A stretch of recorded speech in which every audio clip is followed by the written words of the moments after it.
नमस्कार दोस्तों, आज हम बात करेंगे भगवत गीता के बारे में। दोस्तों, शक्तिशाली योद्धा अर्जुन विपक्षी सेना में अपने निकट संबंधियों, शिक्षकों तथा मित्रों को युद्ध में अपना अपना जीवन उत्सर्ग करने के लिए उद्यत देखता है। भगवान श्री कृष्ण कहते हैं, शोक तथा करुणा से अभिभूत होकर अपनी शक्ति खो देता है, उसका मन मोहग्रस्त हो जाता है और वह युद्ध करने के अपने संकल्प को त्याग देता है। युद्ध क्षेत्र में अपने सगे संबंधियों को अपने समीप देखकर अर्जुन का मन बहुत ही ज़्यादा विचलित हो जाता है।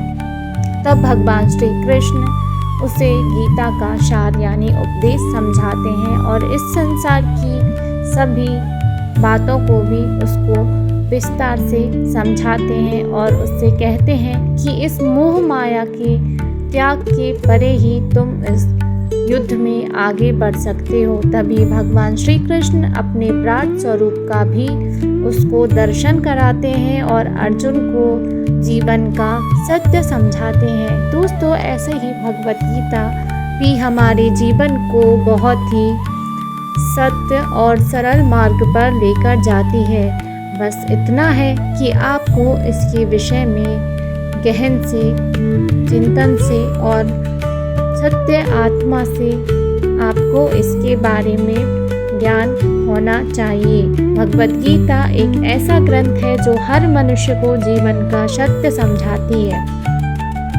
तभी अर्जुन शिष्य रूप में भगवान श्री कृष्ण की शरण में जाता है और कृष्ण उनसे नश्वर भौतिक शरीर तथा नित्य आत्मा की मूलभूत अंतर की व्याख्या भी करते हैं। अपना उपदेश प्रारंभ करते हैं और भगवान उसे देहांतरण की प्रक्रिया, परमेश्वर की निष्काम सेवा तथा स्वरूप सिद्ध भक्ति के गुणों से भी अवगत कराते हैं।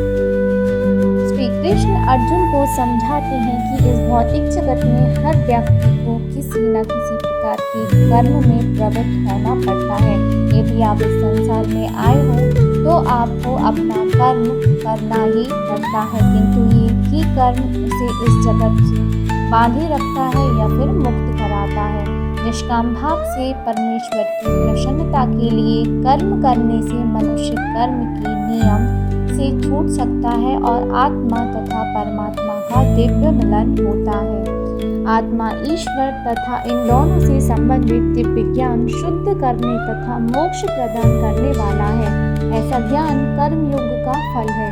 भगवान गीता के प्राचीन इतिहास तथा इस भौतिक जगत में बारंबार अपने अवतरण की महत्वता तथा गुरु के पास जाने की आवश्यकता का उपदेश भी देते हैं।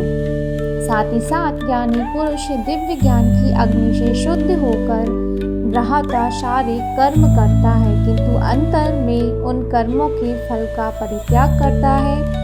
हुआ शांति, विरक्ति और सहिष्णुता, आध्यात्मिक दृष्टि तथा आनंद की प्राप्ति भी करता है। अष्टांग योगन मन तथा इंद्रियों को नियंत्रित भी करता है और ध्यान को परमात्मा पर केंद्रित करता है। इस विधि की परिणति समाधि में ही होती है। भगवान कृष्ण समस्त कारणों के कारण परम सत्य है।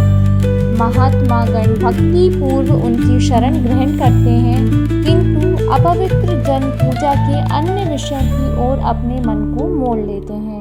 भक्ति पूर्वक भगवान कृष्ण का आजीवन स्मरण करते रहने से और विशेषतया मृत्यु के समय ऐसा करने से मनुष्य को परम धाम की प्राप्ति भी होती है।